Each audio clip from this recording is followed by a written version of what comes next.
Many buildings don't just house people, they shape the way people live, think, and obey. From ancient empires to modern dictatorships, architecture has been used as a powerful tool to control, manipulate, and intimidate. It's not just about walls, columns, or marble. It's about what these structures make you feel. The vastness of a plaza, the symmetry of a government building, the coldness of a monument, it's all designed to convey power. These buildings are more than just structures. They are silent agents of control, designed to make you small, to remind you of the authority that looms above. Let's talk about how architecture has been weaponized, how it shapes societies, and why it matters to understand the language of stone, and how maybe we can start designing for something better. Architecture is never neutral. It speaks, even when we do not notice. Every building, plaza, and monument carries meaning, whether we recognize it or not. In a city hall with glass walls, we might see openness and transparency. In a fortress-like government complex with marble columns and heavy doors, we might sense power and exclusion. The design of the built environment can make us feel welcome or small, safe or watched. This is why architecture can become a political weapon. Think of a public library in a small town. Its doors open easily, its windows let in light, and the rooms invite people to gather and read. The message is clear. This space belongs to everyone. Now imagine a government ministry in a capital city. Its steps rise steeply from the street, its facade towers above, and its entrance is guarded by uniformed officers. The message is just as clear. Power resides here, and you are not part of it. Open societies tend to favor the first kind of building. Closed societies tend to prefer the second. The difference is not only aesthetic, it reflects how a government views its citizens. Authoritarian regimes understand this well. They design buildings to project permanence and control. They often use stone or marble because these materials suggest strength and immortality. Stone does not bend.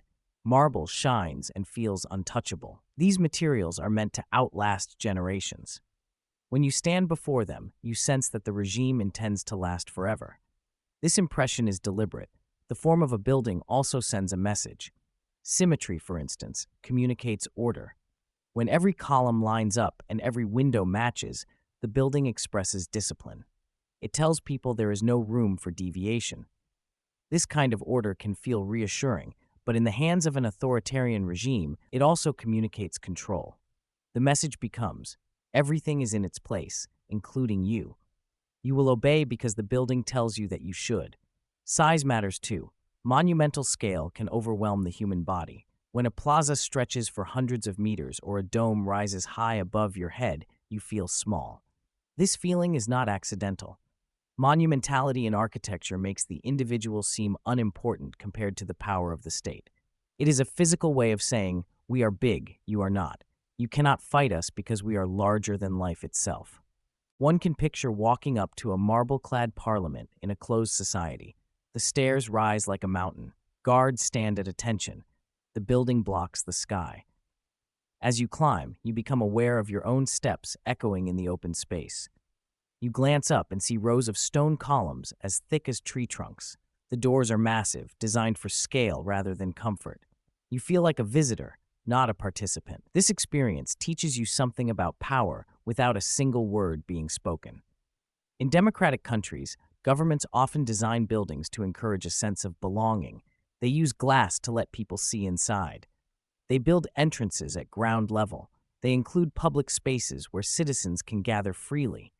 These design choices say, the government serves the people. You can approach it without fear. But even in democracies, there can be exceptions. Some buildings inherit the monumental style of older regimes. Others adopt fortress-like designs in response to security concerns. Still, the general trend leans toward openness. In authoritarian states, the opposite is true. Leaders rely on architecture to amplify their authority. The material, the form, and the size of their buildings all work together to send the same message. The state is eternal. The state is perfect. The state is more important than you. These buildings are not only places to work or live, they are monuments to power. Marble columns and stone walls also remind citizens of history. They connect the regime to the empires of the past.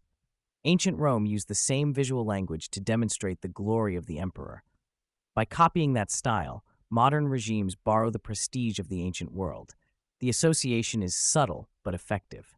People sense that the current rulers stand in a long line of great leaders. This illusion can help strengthen a government's legitimacy. Architecture can do more than intimidate. It can shape how we think. When we walk through a vast square surrounded by towering buildings, we might speak more quietly. We might avoid drawing attention to ourselves.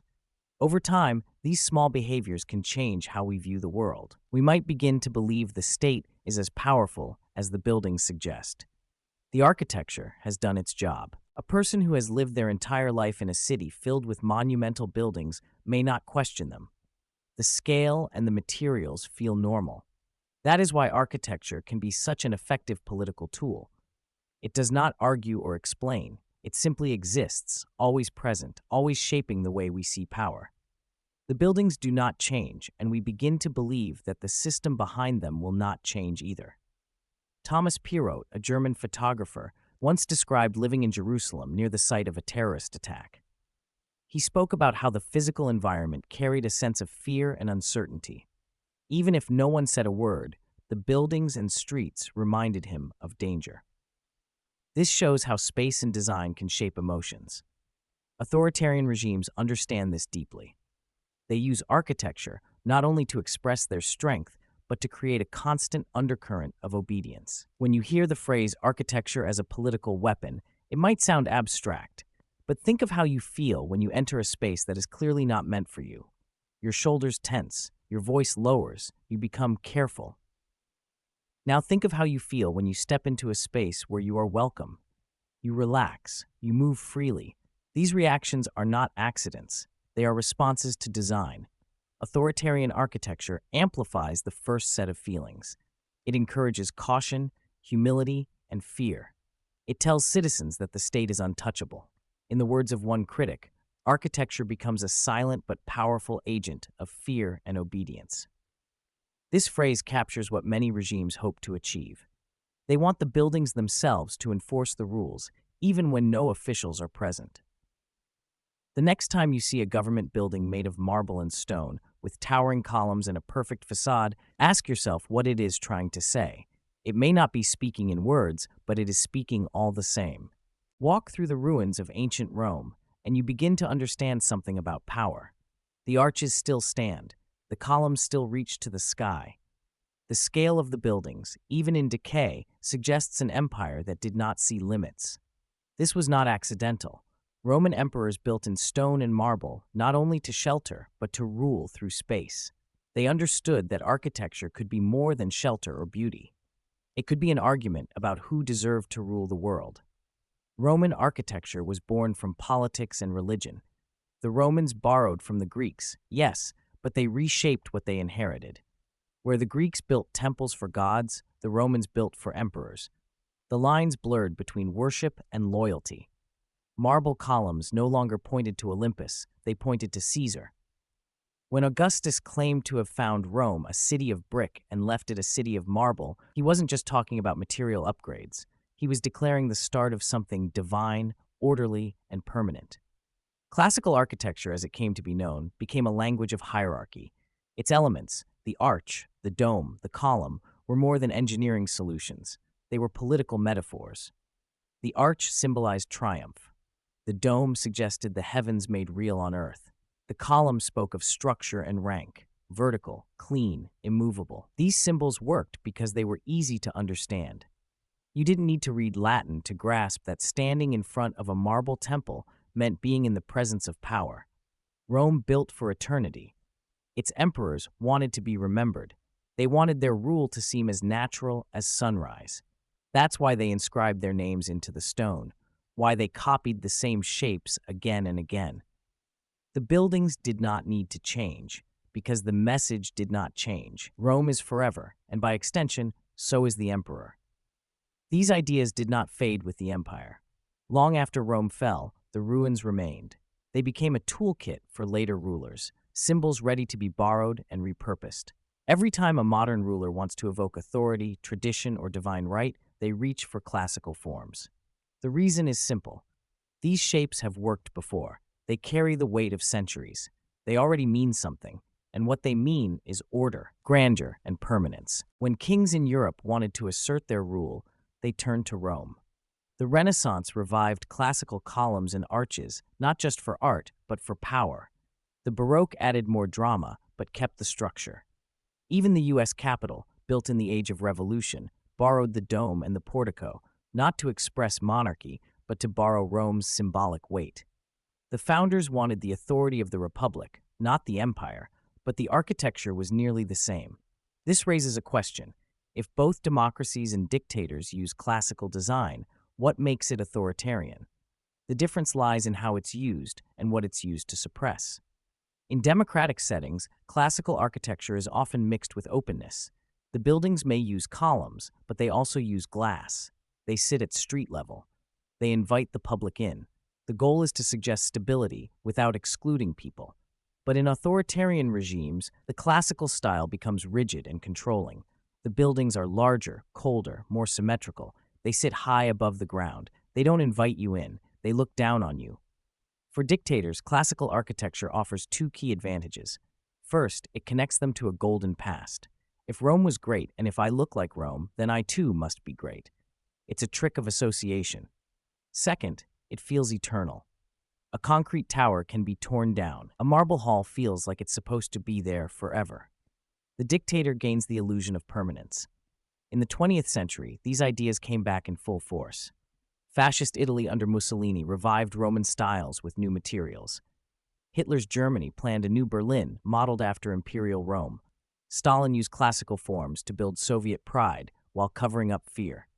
All these regimes borrowed from the same visual playbook: arches, domes, columns, symmetry, and marble. They wrapped modern tyranny in ancient clothing. But it wasn't just about copying Rome's look.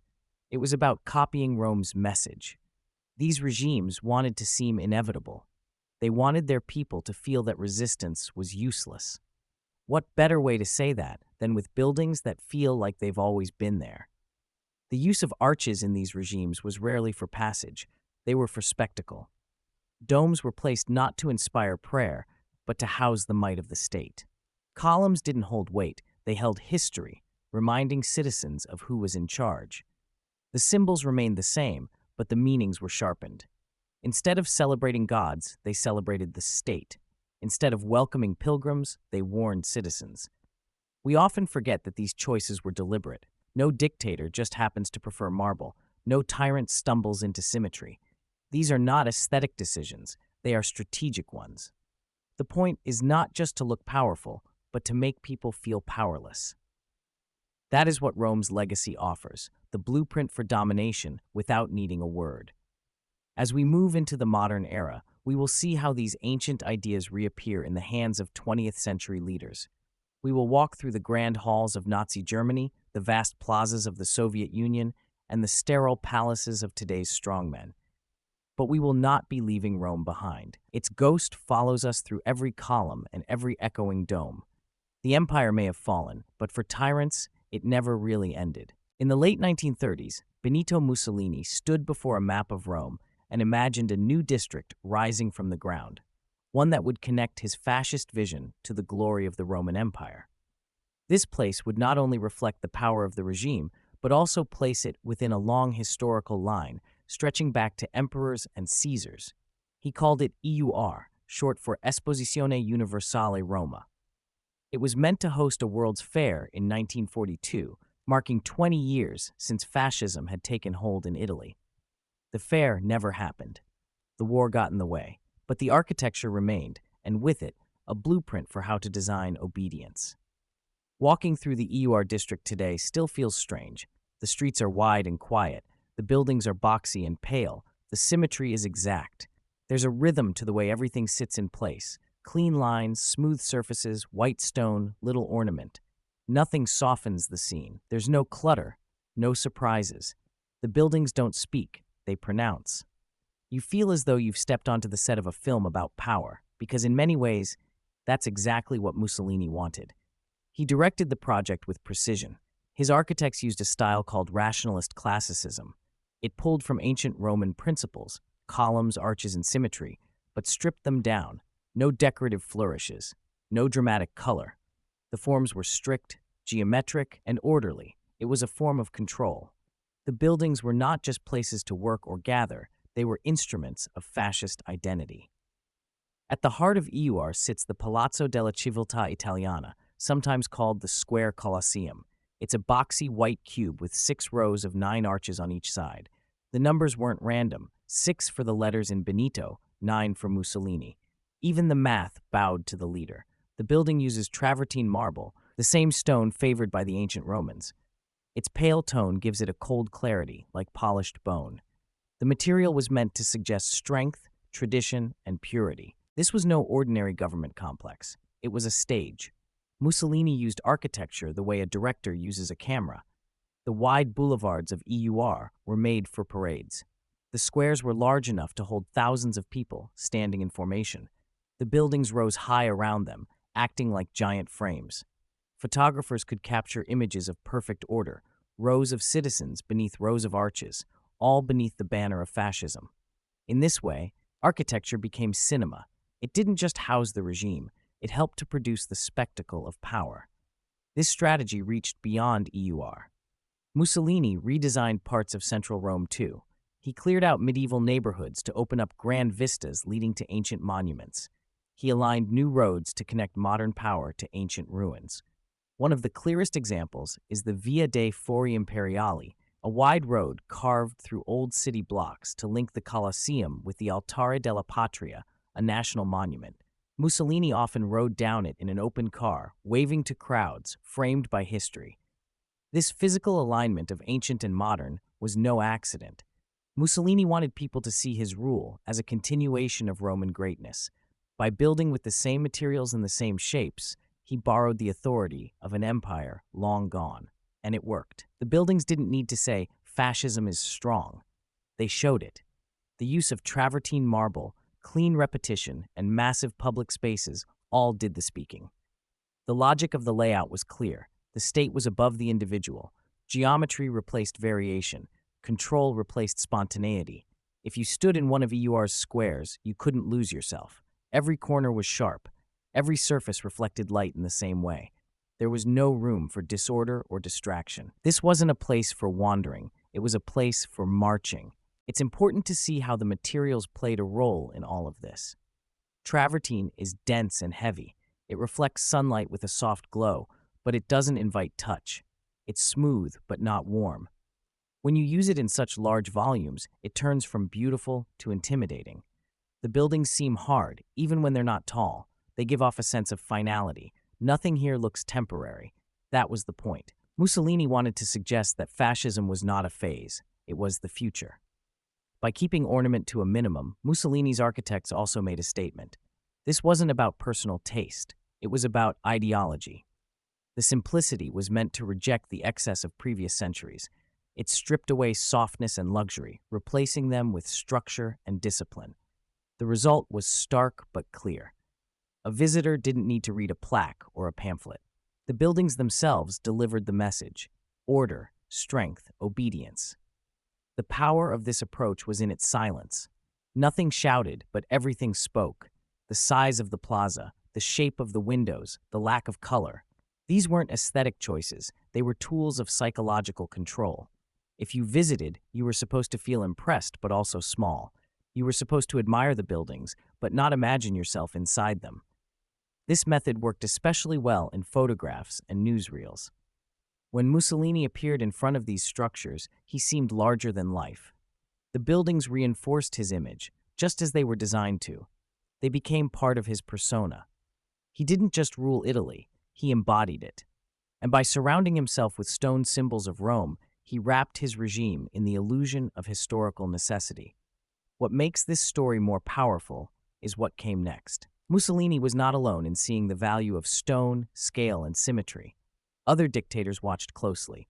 They saw how rationalist classicism could shape not just buildings, but minds. The next to follow would take this lesson even further. Who borrowed Mussolini's vision next? That answer lies just a few years and a few hundred kilometers away. When Adolf Hitler rose to power, he didn't just want to lead Germany, he wanted to reshape it, not just through laws or military conquest, but through stone. For him, architecture was more than buildings. It was a tool to write ideology into the landscape. It was about creating a world that looked eternal, unshakable, and racially pure. His vision wasn't subtle. He wanted to make Berlin the capital of a new empire. He called it Germania. To carry out this vision, Hitler turned to a young architect named Albert Speer. Speer understood what Hitler wanted. The two men shared a belief in monumental architecture, structures so large, so heavy, so permanent, they would seem timeless. They believed that if the buildings looked eternal, the Reich would be remembered as eternal too. One of their first major projects together was the redesign of Berlin into Germania. The plan included wide boulevards, enormous government buildings, and a colossal dome.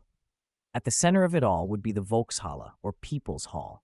If it had been built, it would have stood more than twice the height of St. Peter's Basilica in Rome. The dome alone would have been 250 meters high. This was not about function. It was about scale, making something so large it would force people to look up in awe. Speer designed these buildings using granite, limestone, and above all, marble. Marble mattered to Hitler. He believed it gave architecture a sense of racial purity. He associated its brightness and hardness with strength and beauty. He saw it as the perfect material to represent the so-called Aryan race. Marble became more than decoration. It became a symbol of national identity. The Reich Chancellery, completed in 1939, was a test case. This was Hitler's seat of power. The building stretched over 400 meters, longer than the Palace of Versailles. Its walls were lined with polished red marble. Speer arranged the spaces to create a physical journey, from the public entrance to the private office of the Führer. Visitors walked down long, cold halls designed to impress and intimidate. The floors were silent. The ceilings were high. Light hit the marble and bounced off with a quiet shine. Every step reminded you of where you were and who was in charge. There were no casual touches, no paintings to soften the space, no plants, no signs of daily life. The architecture was stripped down to structure and stone. The message was clear. This place was not about people. It was about power. One of Speer's most disturbing ideas was his theory of ruin value. He believed that Nazi buildings should be made to last long after the regime itself had fallen, not just to function, but to decay beautifully. He looked to Roman ruins as a guide.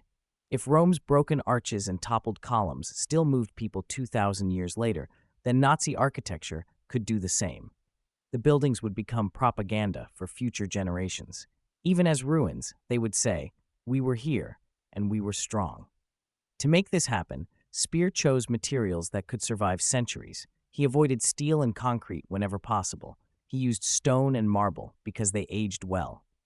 In this way, the architecture was designed for memory, not just utility. Hitler approved. He wanted the world to remember the Reich, not just through books, but through the remains of its buildings. This focus on permanence fed into a broader myth. The Third Reich was supposed to last 1,000 years. Of course, it didn't. But while it lasted, its buildings were meant to carry that belief. Marble columns, massive facades, endless corridors, these were meant to make the Reich feel timeless. They helped sell the lie that this empire was not just powerful, but inevitable. Inside Germany, this architecture shaped public space. Buildings for courts, ministries, and party headquarters all followed the same rules. They used symmetry, repetition, and heavy materials. They dwarfed the people who walked through them. They made visitors feel small, quiet, and cautious. These feelings were not accidental. They were the point. In Nazi ideology, emotion had a place, but only when directed at the state. The buildings encouraged reverence, not comfort. You weren't supposed to feel at ease. You were supposed to feel the weight of history. The materials, especially marble, helped create that mood. It was smooth but unyielding, bright but cold. When polished, it gave off a sterile glow. It didn't invite touch. It reflected light without softening it. The message was, this is not your space. It belongs to something greater than you. Marble also served a symbolic function. It tied the Reich to ancient empires. Hitler wanted to erase the memory of the Weimar Republic and replace it with something mythic. Classical forms, columns, arches, domes helped connect the Reich to Rome and Greece. But it wasn't about democracy. It was about empire, about force. The architecture used ancient shapes to tell a new story, one built on racial purity and centralized power. The impact of this architecture went beyond Berlin. Hitler and Speer planned similar projects in Nuremberg, Hamburg, and Linz. Each one was to include massive public spaces, long boulevards, and stone monuments. The scale was always the same, overwhelming. The materials never changed. Marble and stone, used not for decoration, but for domination. People noticed. Foreign visitors often left disturbed. They saw buildings that didn't just house politics, they enforced it. These weren't places for debate or dialogue. They were monuments to certainty, to hierarchy, to silence. Speer's buildings didn't need slogans. They didn't rely on banners or loudspeakers. The stone did the speaking. The spaces between the walls were carefully measured. The sight lines were designed for control. Even the echoes served a purpose. You heard your footsteps. You felt the emptiness. That was the goal, to overwhelm, not just physically, but spiritually. Hitler wanted his citizens to feel part of something enormous, something greater than themselves, something that could not be questioned. Architecture became a tool for belief, and belief, once built into stone, is hard to tear down. The Reich fell in 12 years, but some of its buildings still stand. Their weight remains, not because they succeeded, but because they were built to make people think they could never fail. Hitler's dream of Germania was never realized, but his marble legacy endures, not as pride, but as warning. In the years after World War II, Joseph Stalin reshaped Moscow's skyline. The goal was not just to rebuild, but to dominate. Out of the wreckage, he ordered 7 colossal towers to rise. These were not simply office buildings or apartments. They were instruments of ideology, massive stone structures meant to define the Soviet Union in height, in scale, and in spirit. They became known as the Seven Sisters. From a distance, they resemble Gothic cathedrals. Tall spires shoot upward, framed by rigid, symmetrical wings. But up close, the buildings feel different. They lack warmth. They are wrapped in pale stone and pierced with rows of small, identical windows. Each detail is measured. Each corner is sharp. Nothing interrupts the geometry. The result is heavy, unmoving, cold. And that is the point. Stalin's architects called this style socialist classicism. It mixed neoclassical forms, columns, porticos, arches, with a new sense of verticality and dominance. The goal was to express the might of the Soviet state through stone. These buildings had to be taller than anything else in Moscow. They had to show that the future belonged to the USSR and that the individual was small in comparison. Each of the Seven Sisters served a different function. One became Moscow State University. Another housed government ministries. Others were used for apartments, hotels, and foreign embassies. But their designs shared the same DNA. They were symmetrical, they were monumental, and they were built from stone, steel, and pale marble. They loomed over the city like sentinels. Stalin believed in architecture as a tool of control. It was not enough to pass laws or post guards. The buildings themselves had to enforce the presence of the state. When a citizen walked beneath one of these towers, they were meant to feel watched. Not by cameras, but by the structure itself. The design made no room for casual behavior. It told people how to move, how to think, how to feel. Symmetry played a key role in this. The facades of the Seven Sisters were nearly identical on either side. The wings extended at even lengths. The windows were spaced with mathematical precision. From any angle, the building seemed to repeat itself. This uniformity was a message. It said, everything is in order. Nothing escapes notice. Everyone has their place. Size mattered even more. These buildings were the tallest in Europe when they were built. They dwarfed the older neighborhoods around them. They pushed down on the landscape. They forced the eye upward. When you stood at the base of one, the top was almost out of sight. You had to crane your neck to see it. In that moment, you were no longer a citizen. You were a subject. Inside, the spaces followed the same logic. Long corridors stretched on without end. The ceilings rose far above your head. The walls were clad in marble and polished stone. Even the lighting was measured. Shadows formed in corners and under eaves. The scale created silence. It encouraged quiet, not because anyone asked for it, but because the building demanded it. A Soviet dissident once said he felt crushed by the walls. He wasn't being poetic. He meant it. The weight of the architecture pressed in on him. It reminded him that he was being shaped by the state, just like the materials that built the tower. It reminded him that freedom was not something you could feel in a place like that. You were small, and the building would still be standing long after you were gone. This emotional weight is difficult to describe unless you've felt it. But imagine standing alone in a vast marble lobby. The floor echoes with each step. The columns stretch to the ceiling. There is no color, no warmth, just polished stone and perfect lines. You hesitate to speak. You move slowly. You feel exposed. That's not an accident. The design created that experience on purpose. These buildings also controlled the skyline. In a city known for onion domes and low-rise brick, the Seven Sisters changed the horizon. Their spires became the new high points. The old churches and monuments looked small in comparison. Stalin wanted that shift. He wanted the skyline to tell a new story, one where the Soviet state had replaced the old order. The buildings were proof that the revolution had succeeded. They also served a more subtle function. They reminded people of their limits. When you saw these towers every day, from every corner of the city, you didn't dream of escape. You learned to adjust. You learned to stay in line. The city became a map of control. Yet the buildings had another role too. They had to impress visitors. Foreign diplomats, journalists, and guests stayed in one of the towers, the Hotel Ukraina. Its interiors were decorated with Soviet art, heavy chandeliers, and carefully placed busts of Lenin. It was a showpiece, meant to convince outsiders that the USSR was not just powerful, but refined. Marble was part of that illusion. It said, "We are not backward, we are strong, we are permanent." But the truth was harder. The cost of these towers was enormous. Resources were diverted from housing and food. Workers labored under brutal conditions. Materials like marble were brought in from across the country, all so that 7 towers could rise, casting long shadows over a city still recovering from war. And yet they remain. People live and work in them. Some admire their symmetry. Others remember the fear they once inspired. The marble is still smooth. The spires still gleam. But for many, the feeling hasn't changed. The buildings still say the same thing: we are watching. This was Stalin's aim. Not just to build tall or beautiful buildings, but to build systems of control in stone. To use architecture as a constant reminder of the state's presence. Not through slogans, not through speeches, but through silence and weight. The Seven Sisters were never meant to be homes. They were meant to be messages. And the message was always clear. You are small. We are not. Stand in the middle of Tiananmen Square, and you feel it right away. The space stretches in every direction. The ground is flat, the stone is pale, and the silence is thick. There are no benches, no shade, no signs of everyday life. The square is open, but not inviting.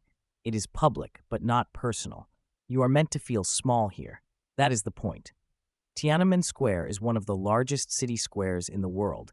It was designed not to serve the people, but to frame them. When filled with crowds, it becomes a stage for state power. When empty, it becomes something else entirely. A reminder that power does not need to speak. It only needs to stand. At the southern end of the square is the mausoleum of Mao Zedong. It is a stone block, heavy and strict. The design is plain but absolute. No curve, no softness, just straight lines and clean slabs. Visitors line up in silence, entering the building to view Mao's body. Inside, they walk past him quickly. There is no pause, no chance to reflect. The experience is tightly controlled. The room is dim. The guards watch. Mao lies beneath glass, lit from below. He does not look real, but he is not meant to. He is meant to appear eternal. The building itself tells a story. Mao is still here. Mao cannot die. This is not a grave. It is a throne in stone. By placing his body at the heart of the square, the state anchors itself to his image. His presence turns the open space into a space of submission. Architecture like this shapes how people behave. Tiananmen Square is not a park. It is not a gathering place in the casual sense. People do not come here to relax. They come to march, to mourn, or to remember. And they come carefully. The square is watched. Cameras line the edges. Police are always nearby. Even if nothing is happening, the sense of control remains. The emptiness of the square becomes its own kind of pressure. This design choice, space without comfort, is repeated across other authoritarian states. In North Korea, the message is even stronger. There, the buildings do not just express power, they erase everything else. The Mansudae Grand Monument in Pyongyang is one example. Two bronze statues rise 22 meters high. One shows Kim Il-sung, the other shows Kim Jong-il. They stand side by side, frozen in mid-gesture. Behind them is a stone mural of Mount Paektu, the sacred birthplace of the Kim family myth. In front of them stretches a wide stone plaza. The surface is smooth and empty. Visitors must bow. They bring flowers. Photos are allowed, but only from the front. Only the full image of the leaders is acceptable. Every part of the space is designed for one thing: reverence. You do not question. You do not wander. You look up and accept. The statues are not just large. They are larger than truth. They replace history with myth, and stone makes that myth feel real.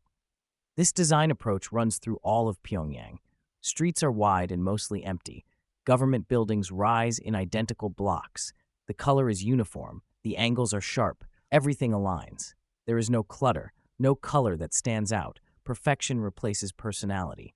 The Ryugyong Hotel is the clearest example of ambition frozen in stone. It towers over the city, 105 floors of concrete, shaped like a pyramid, topped with steel and glass. Construction began in the 1980s, then stalled for decades. The hotel sat unfinished, hollow, and lifeless. Locals called it the Phantom Hotel. It was the tallest unoccupied building in the world for years. It became a monument to a plan that failed but could not be erased. Even in its incomplete state, the Ryugyong Hotel continued to send a message. Its size dominated the skyline. Its shape evoked futurism, but its silence spoke of control. It was too big to ignore, too empty to use.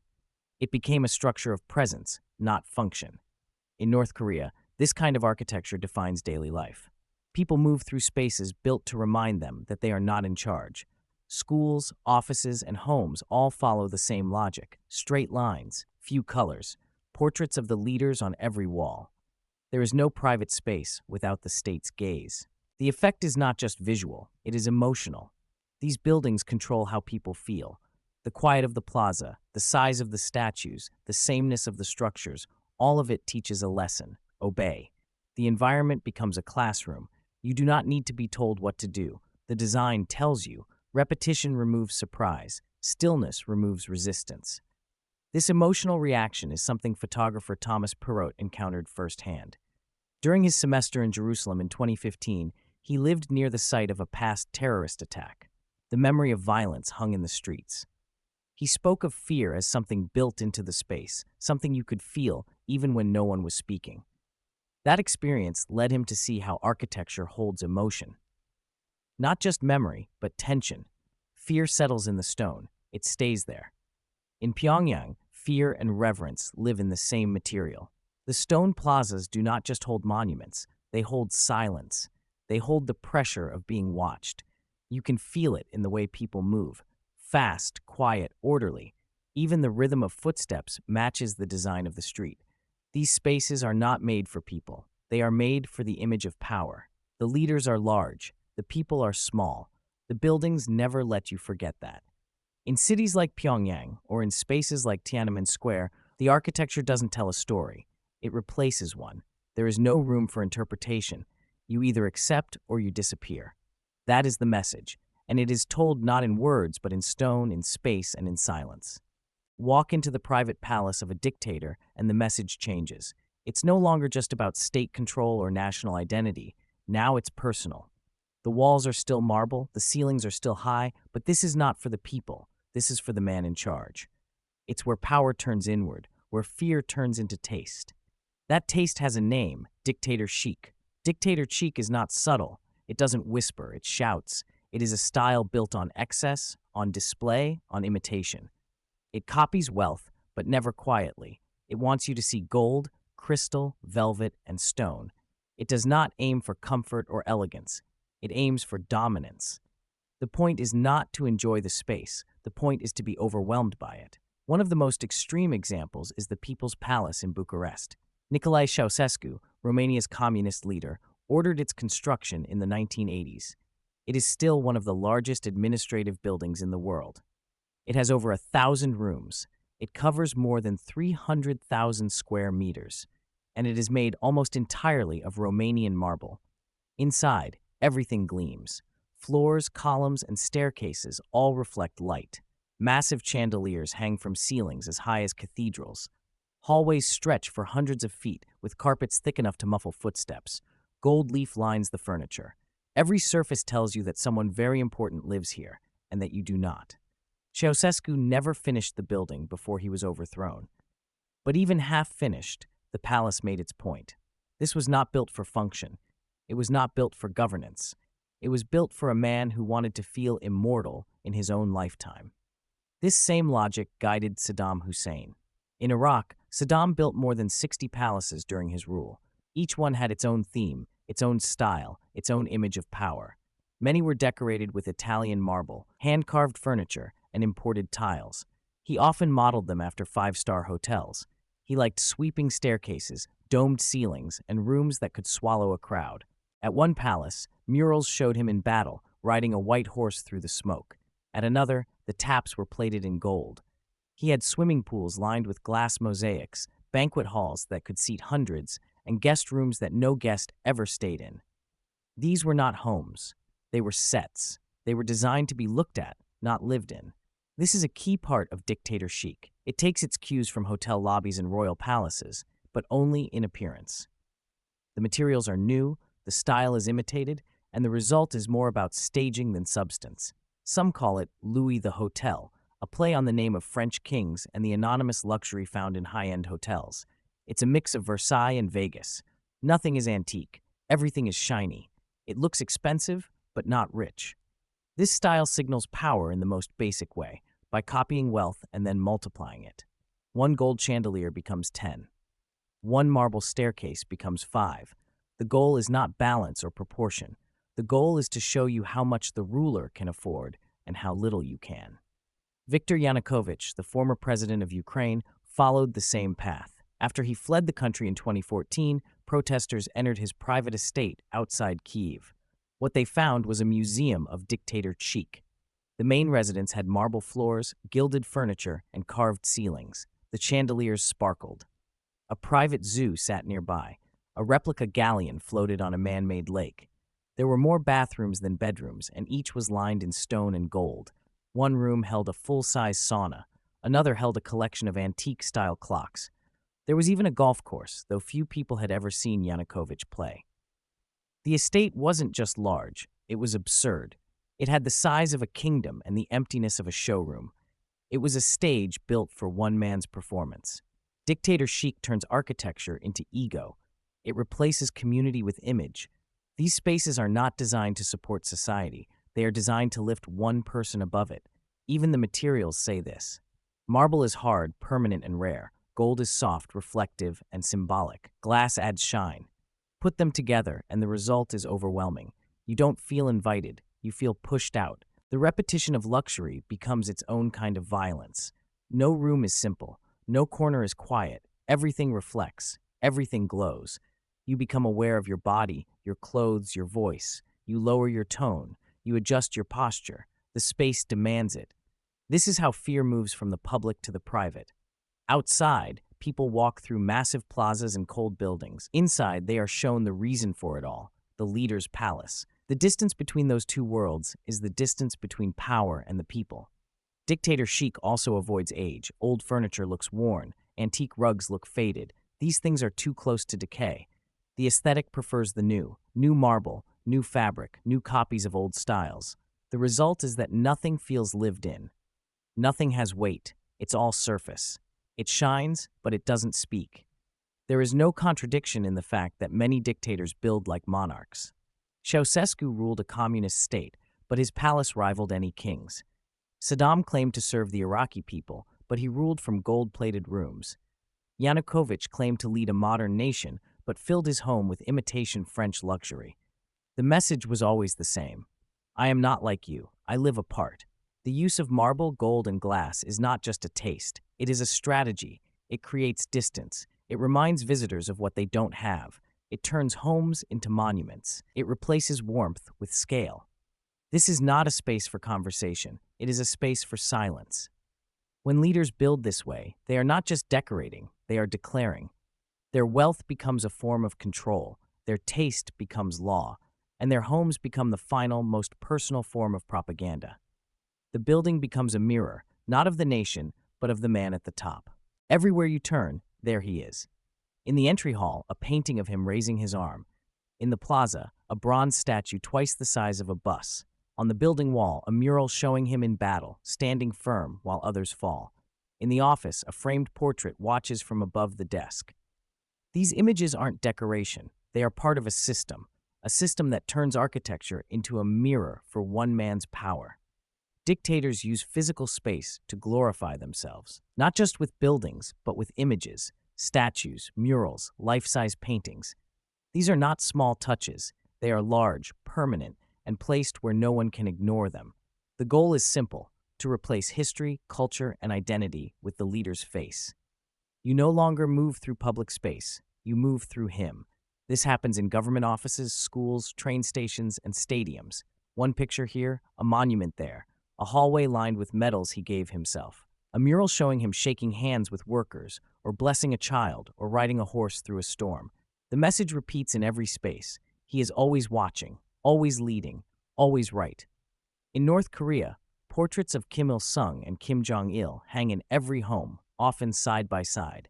Citizens must keep them clean. Inspections check for dust. If a fire breaks out, saving the portraits takes priority over saving belongings. This is not just about loyalty. It is about control. The state enters the home and stays there, staring from the wall. Outside, the scale gets even larger. In Turkmenistan, Separ Murat Niyazov, who called himself Turkmenbashi, the father of all Turkmen, built a 12-meter-tall gold statue of himself that rotated to face the sun. In Belarus, Alexander Lukashenko had his own face placed on stadium walls. In Russia, Putin's image fills billboards, calendars, and murals, often drawn to resemble saints, soldiers, or emperors. The more secure their power, the larger the image becomes. These displays are not accidental. They are part of the built environment. A visitor walks past them the way one might pass a traffic sign or a clock. But unlike signs or clocks, these images do not inform. They instruct. They remind people of who holds power, who grants permission, and who writes the future. Dictators also use symbols, heroic beasts, royal animals, and mythological imagery to support their image. Saddam Hussein surrounded himself with lions, eagles, and stallions. These animals appeared in tapestries on metal gates, even as sculptures at palace entrances. The lion roars, the eagle sees all, the horse charges ahead.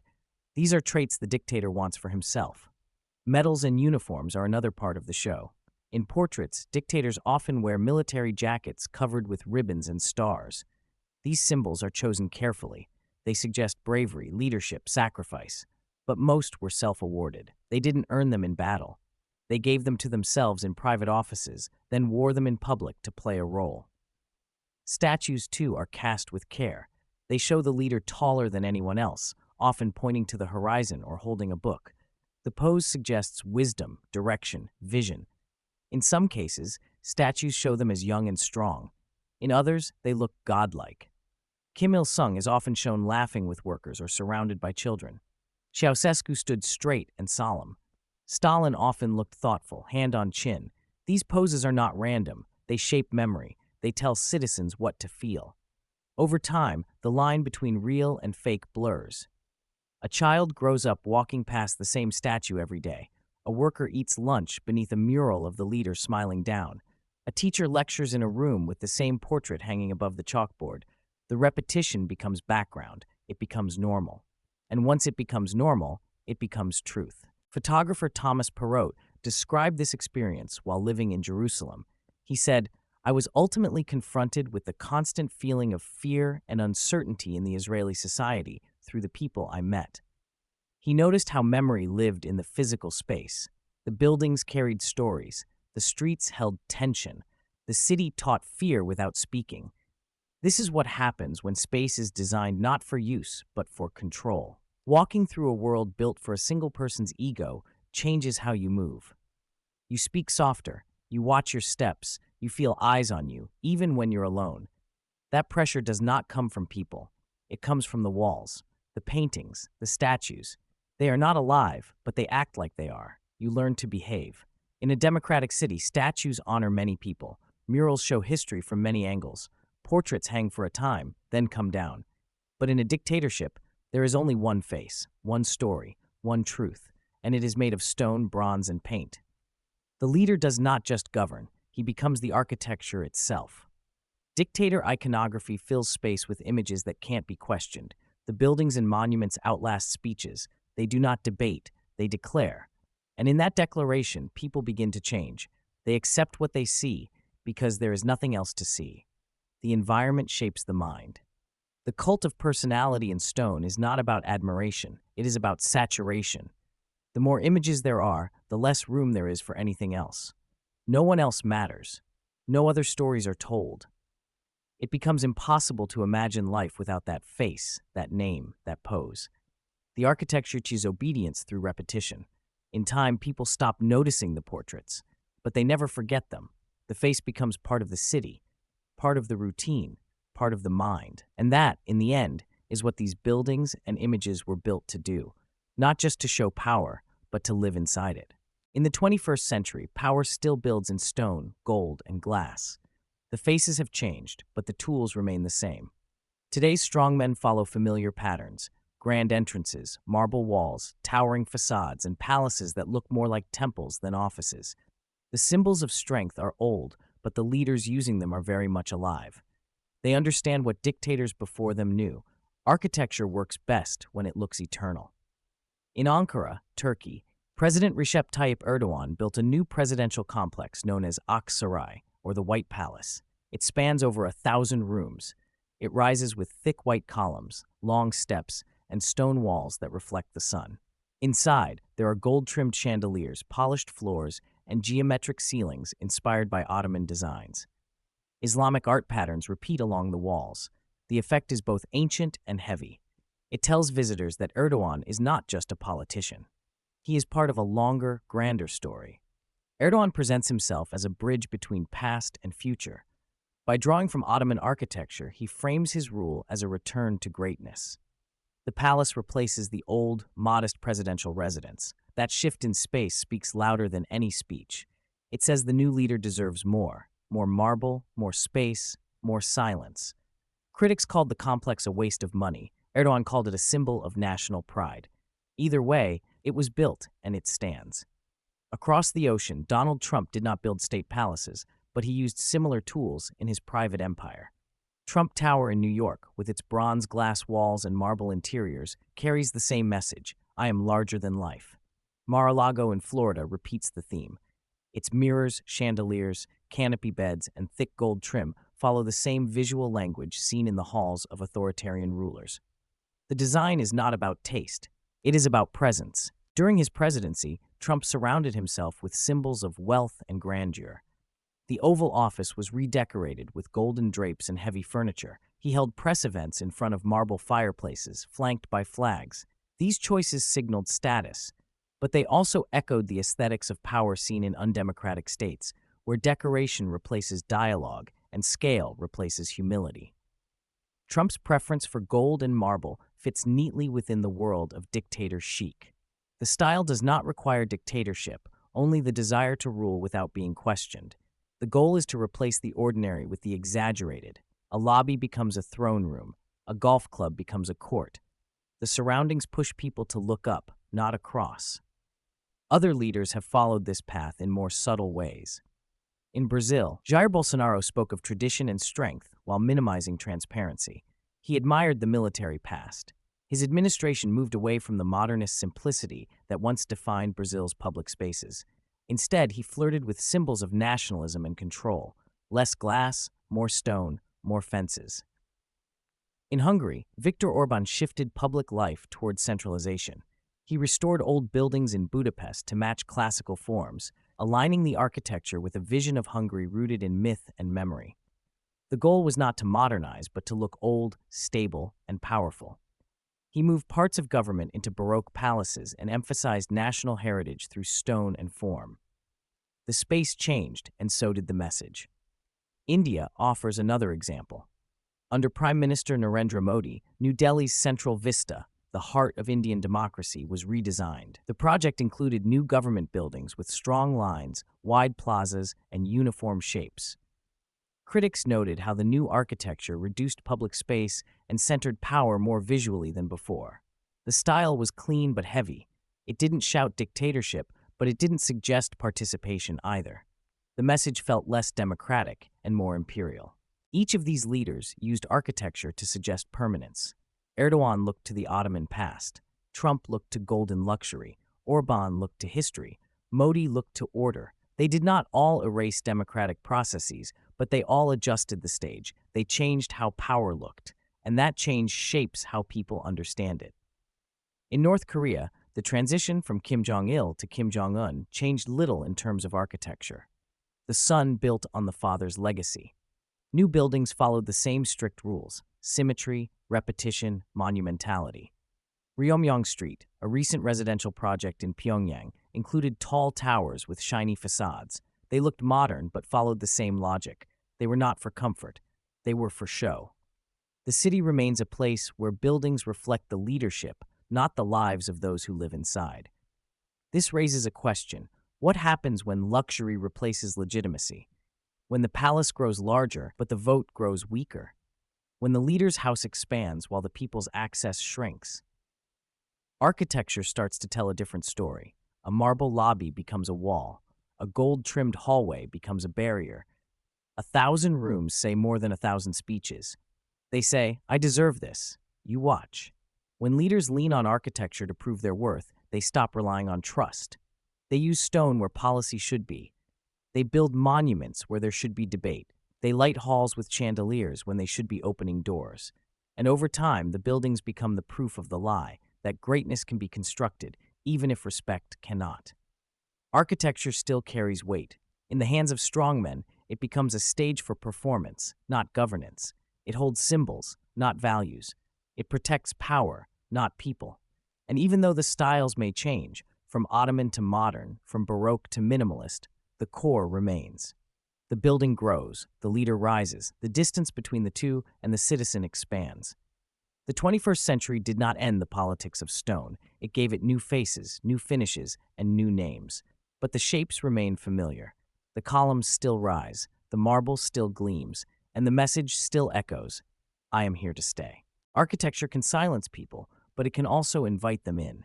It can make them feel small or remind them they matter.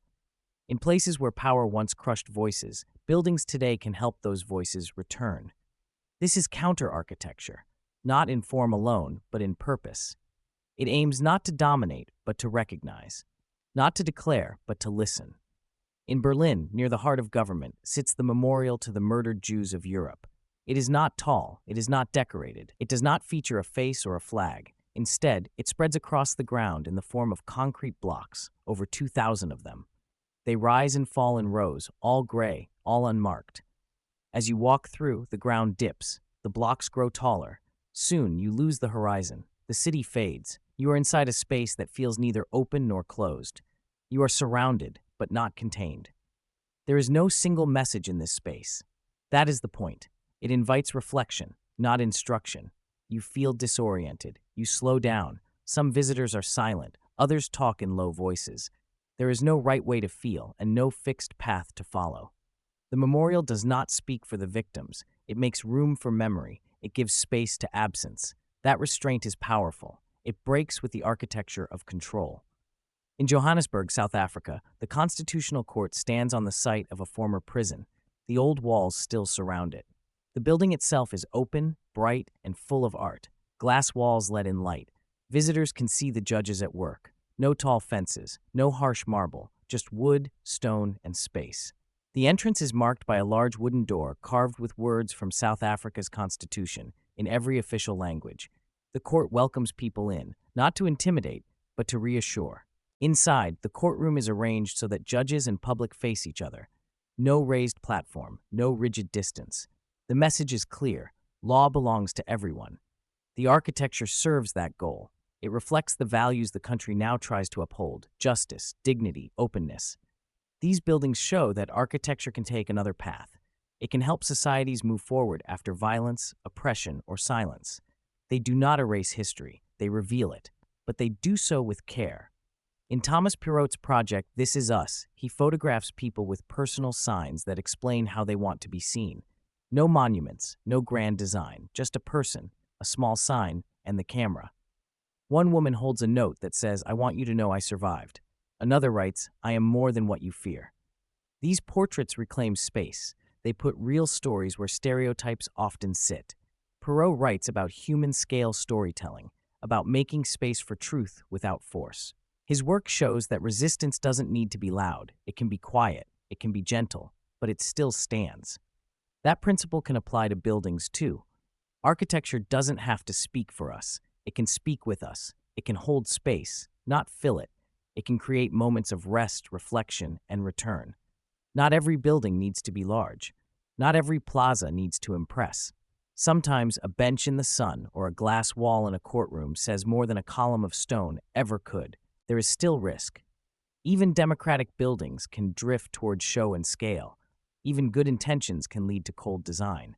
But when architects center people, when they begin with what someone needs to feel safe, seen, or free, something changes. The building becomes part of public life, not just a frame for it.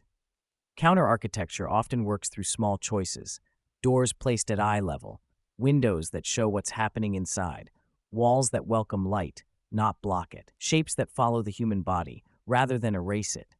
These are not tricks. They are values made physical. In cities shaped by fear, new buildings can open the way forward. They can support healing, not by erasing the past, but by refusing to repeat its forms. They can show that power is not always about height or weight. Sometimes it is about trust, and trust is built step by step, like a wall, with care. Dictators love marble because it does more than shine. It resists time, it feels permanent, it doesn't bend, it doesn't rot. Once placed, it stays. In their hands, marble becomes more than a material. It becomes a message, a wall that says the regime will never fall, a column that says power cannot be touched, a floor that says you are beneath it. But stone can crack. Time finds a way. So does pressure. Buildings meant to last forever begin to shift. Water seeps in. Edges wear down. People walk across plazas that once demanded silence. Statues fall. Not all at once, but they fall. The spaces we build reflect what we believe. When fear shapes them, they teach fear. When control shapes them, they enforce control. But we can build differently. We can build places that invite people in, not push them out. Places where walls don't whisper obedience, where size doesn't crush, and where silence is not the goal. If we understand how fear is built, how it hides in stone, how it spreads through space, we can resist it. Not just by tearing down monuments, but by making better ones. Not just by walking away, but by walking through. Listen closely. You can hear it. A hammer taps at stone. Wind moves across an empty plaza. Somewhere someone stands in that space and begins to ask different questions. Not who built this, but why, and what comes next.